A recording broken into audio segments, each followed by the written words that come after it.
Hello, I'm Elizabeth, a 27-year-old woman. I've been married to Douglas for 2 years now. We don't have children yet. Our life took a major turn when Douglas's father, Keith, passed away unexpectedly. His sudden death from a heart attack came as a complete shock to everyone. At the time, Douglas and I were living in another state, far from his family. During the funeral, Douglas's uncle subtly hinted that, as Keith's youngest and only son, Douglas was expected to return home. The family needed him, especially his mother, Ashley, who would need support after losing her husband. A few months later, Douglas told me he had arranged to transfer to an office near his family home. He made this decision without discussing it with me, which upset me deeply. I felt such a big change in our lives should have been a mutual decision. When I expressed my frustration, Douglas apologized and admitted he had expected me to oppose the idea. He explained that he wanted to help his mother and thought moving closer would be best. He also mentioned my strained relationship with Ashley, his mother, and said he didn't want that to influence his decision. My relationship with Ashley has always been tense. When we lived far away, we only visited during extended holidays because of our busy schedules. Ashley often complained about how rarely we visited, comparing us to Douglas's sisters, Stephanie and Catherine, who live nearby and visit often. Douglas always defended us, explaining that our distance and work commitments made frequent visits difficult. Ashley's main issue with me, however, has always been about us not having children yet. During a summer visit, she openly questioned why we hadn't started a family, focusing on whether I could even have children. It was a deeply embarrassing moment for me. Despite all this, I decided to move with Douglas. I figured we wouldn't be staying at his mother's house constantly, so I could manage. Surprisingly, Ashley seemed genuinely happy about my decision. A few weeks after we moved, she even invited me over for tea. This was the first time she had made such an effort, and I reluctantly agreed to go. When I arrived at Ashley's house, both Ashley and Stephanie were there to greet me. Stephanie's tone was sarcastic as she said, "Elizabeth, it's been so long. Why haven't you visited since you moved here?" I already regretted coming. Then Ashley, almost cheerfully, said, "I was so happy when you decided to move closer. But it seems I was wrong. You don't like me, do you?" Her words caught me off guard. It was clear this move wasn't going to be as simple as I had hoped. The tension I felt before had only intensified, and I realized this new chapter in our lives might come with challenges I hadn't fully prepared for. I wanted to confirm Ashley's suspicion just to see her reaction, but I decided against it. Instead, I said, "I don't dislike you. It's just that I've been feeling unwell from adjusting to the new environment." That was partly true. I had been resting at home a lot because I felt tired, and Douglas hadn't even told me about this visit. Why was I here? To sit through their judgmental remarks?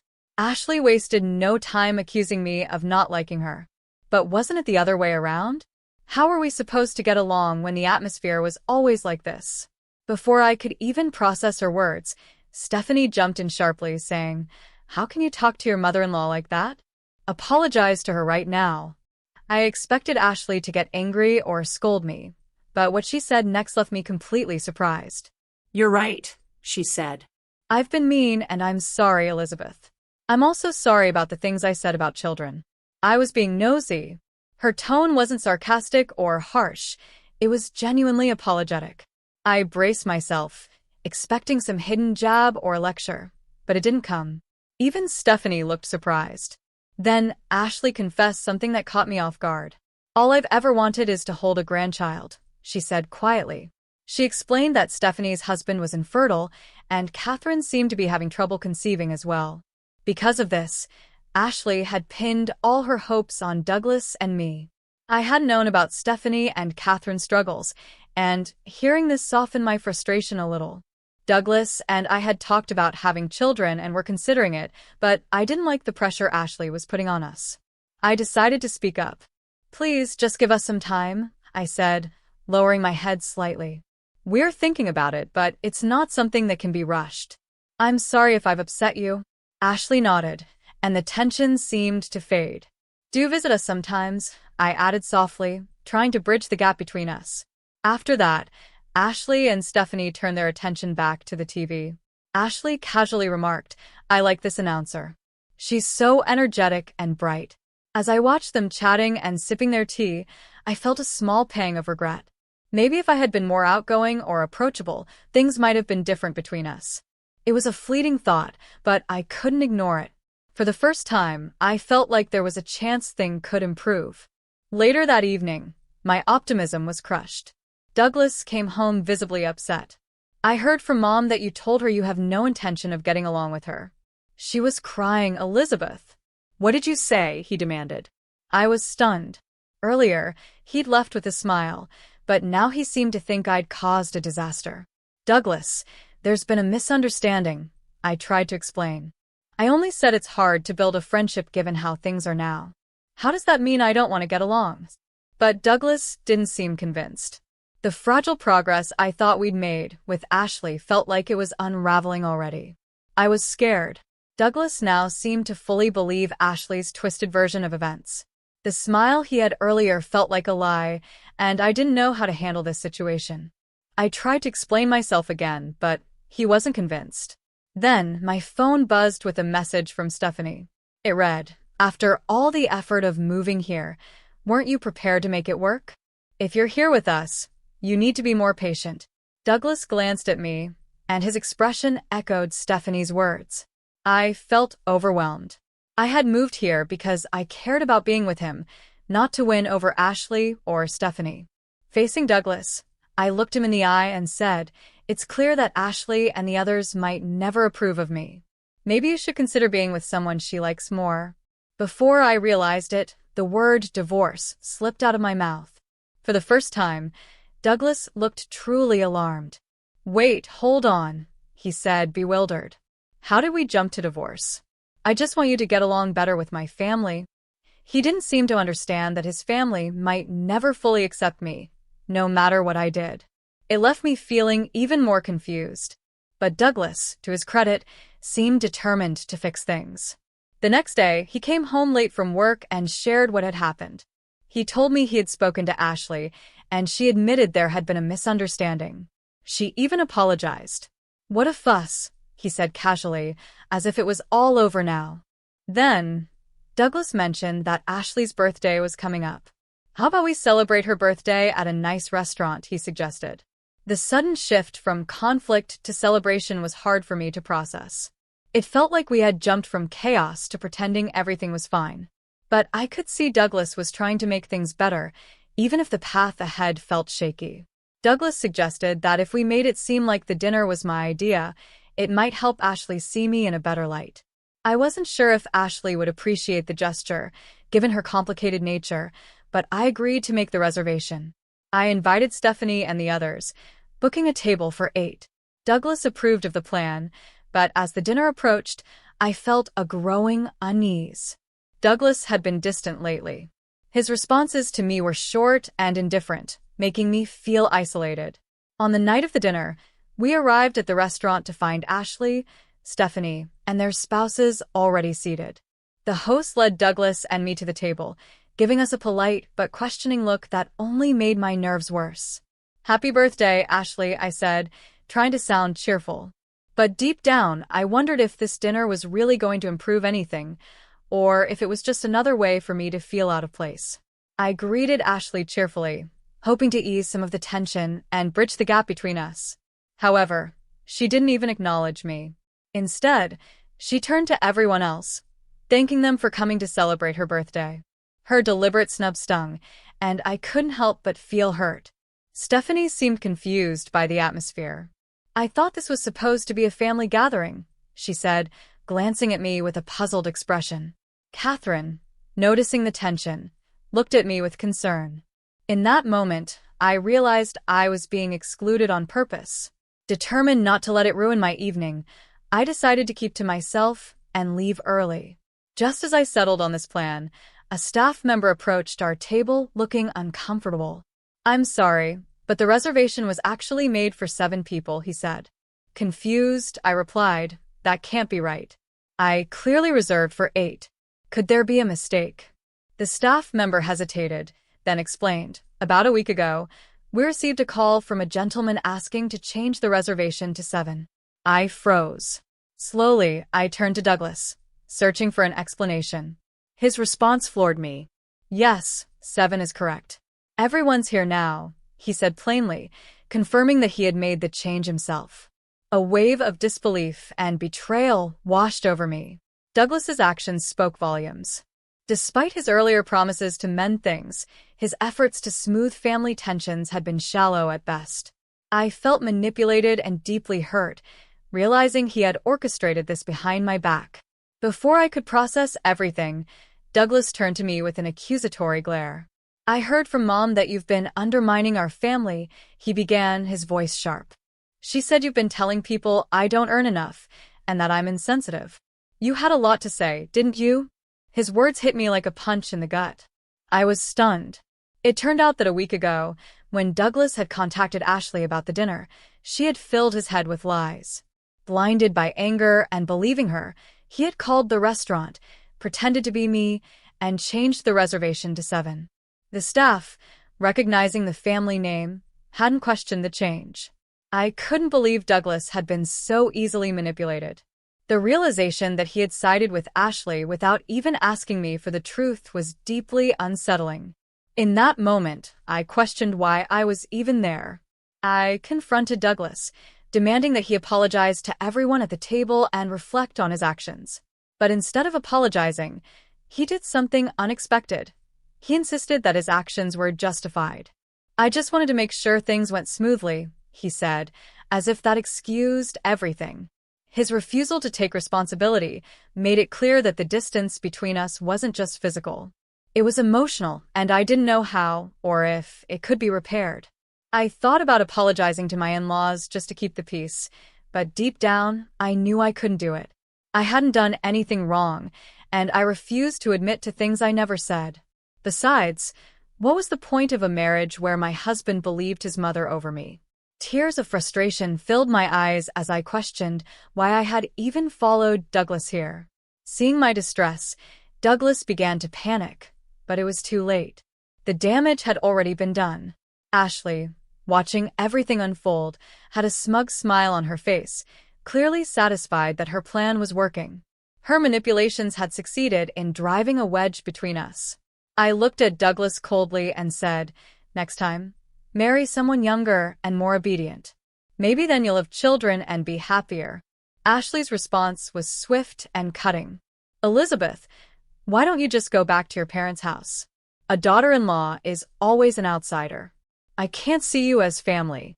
You're not charming at all, so please leave quickly." Her words stung, but they also solidified my decision. "I'll leave, even without you telling me," I said firmly. "I'd like to see anyone get along with someone as twisted as you."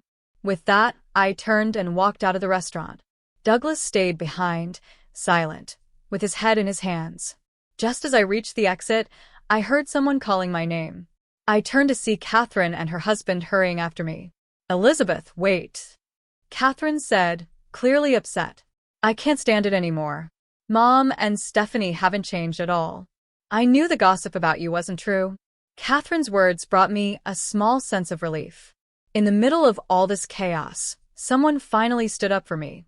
Her acknowledgement of the truth, though brief, felt like a lifeline. "I'm ready to cut ties with all this toxicity," Catherine added, her voice steady and resolute. It was a surprising moment of solidarity, and while it didn't erase the pain of what had just happened, it gave me a glimmer of hope that not everyone in Douglas's family was against me. As I stood there processing Catherine's words, my phone buzzed. Ashley's name flashed on the screen. I sighed, wondering what she wanted now. Before I could decide whether to answer, the name on the screen changed to Douglas's. Catherine and her husband exchanged knowing looks. "Elizabeth, you might want to go back to the restaurant," Catherine said cryptically. "You might see something interesting." Her eyes hinted at a twist I hadn't expected. They left looking oddly satisfied, but I hesitated. Curiosity battled with my need to stay far away from the drama. In the end, curiosity won.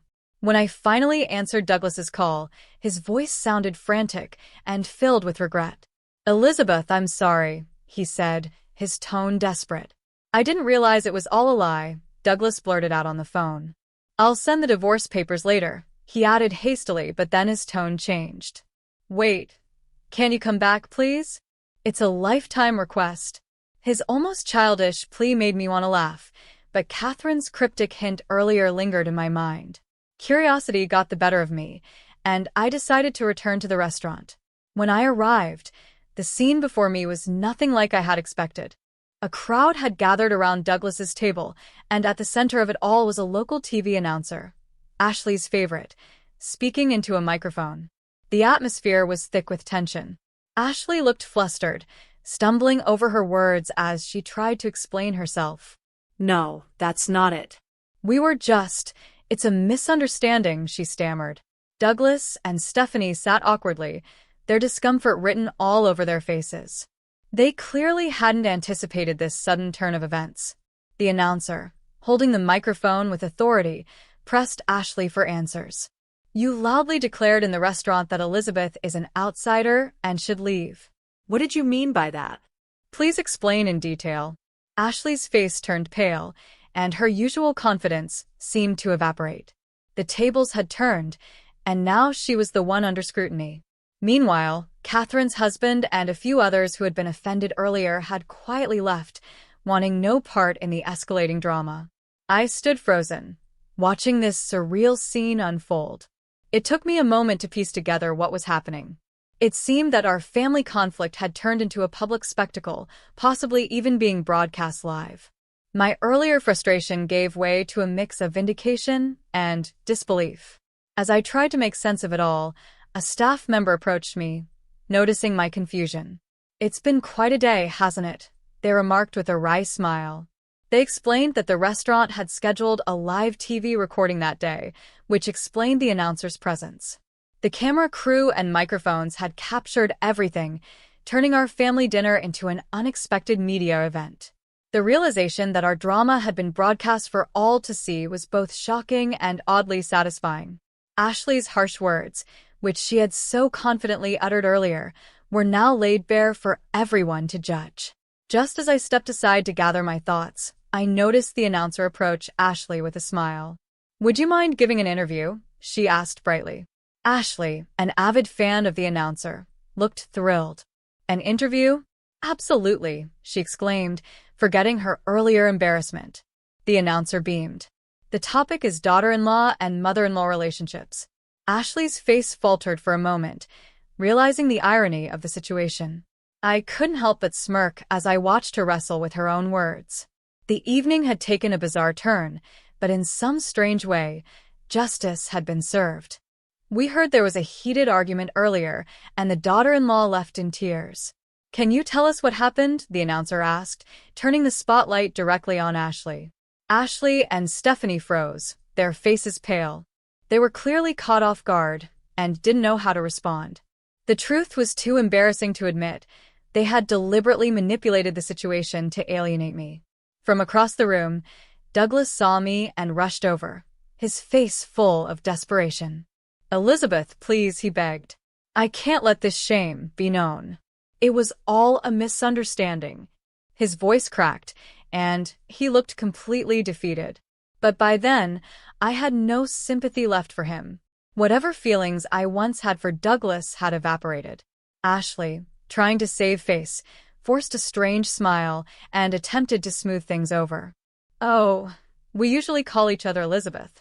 Elizabeth, come here, she called out, waving me over. I walked up slowly, knowing I had nothing left to lose. The announcer directed the microphone toward me.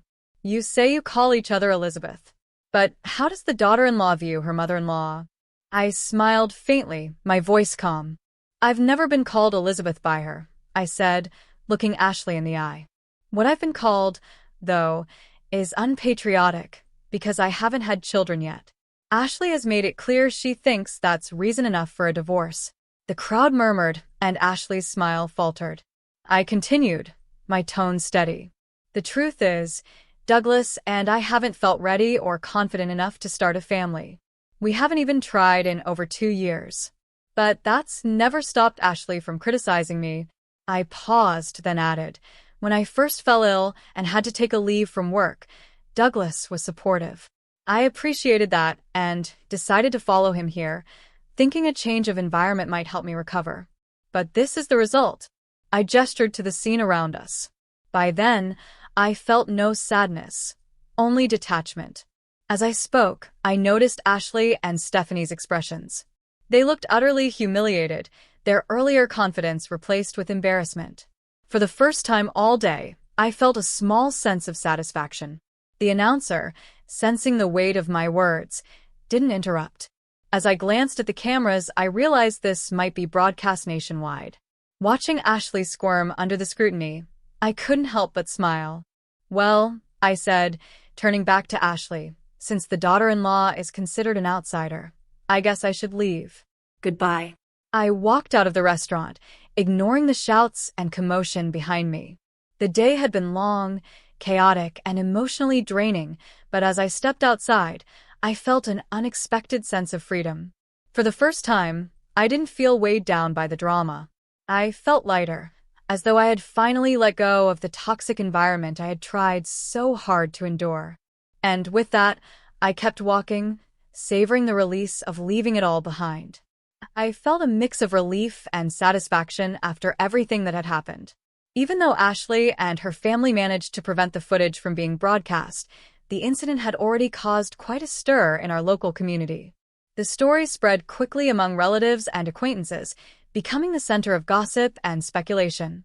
After the drama, I returned to my room, packed my belongings, and moved back to my parents' house. I sent Douglas the divorce papers, but he took his time responding. Frustrated by the delay, I started considering hiring a lawyer to finalize things. To my surprise, Douglas showed up at my parents' doorstep one day. My father, Gerald, who is usually calm and composed, handled the situation firmly. Douglas apologized sincerely, saying he wanted to cut ties with his family and promising to trust me completely moving forward. But his words felt hollow to me. It was too little, too late. Gerald, visibly upset by the pain Douglas had caused me over the years, didn't hold back. "Why didn't you realize this sooner?" he asked sharply. "What have you done to Elizabeth all these years? Just sign the divorce papers and leave." Douglas's regret was written all over his face.